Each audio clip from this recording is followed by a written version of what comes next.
फलाना तरह का फाड़ दे तो तू फलाना का फाड़ो तो फलाना बैठा थोड़ी ना फलाना सामने जाके जवाब दे। फाड़े खातिर कोई हथियार लेके निकलोगा किसे वो होता है क्या किसी को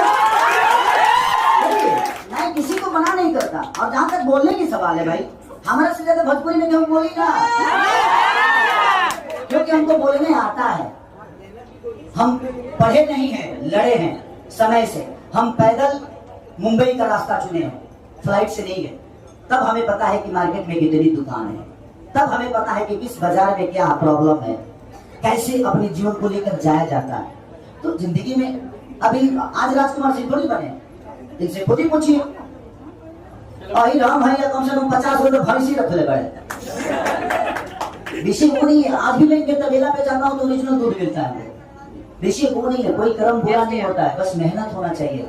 ये आदमी मेहनत करके इनको भी पता है अपनी औकात मुझे भी पता है अपनी औकात। लेकिन आज आप लोग का प्यार और सम्मान ही इनको भी बड़ा किया है मुझे भी और आने वाले भविष्य को भी बड़ा करेगा चाहे वो कोई भी दुनिया का आदमी। बस इससे ज्यादा कुछ क्या कहूँ मैं। और सबसे बड़ी चीज जितने भी मैंने यूट्यूबर भाई चाहे वो मेरे सपोर्ट में बनाते हैं प्लीज आप किसी को भी बोलिए।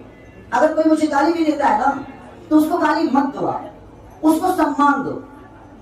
आप सम्मान दोगे ना तो आज नहीं तो कल वो भी देख देख के सम्मान देना सीख ही जाएगा। हाँ गाली देके किसी का सम्मान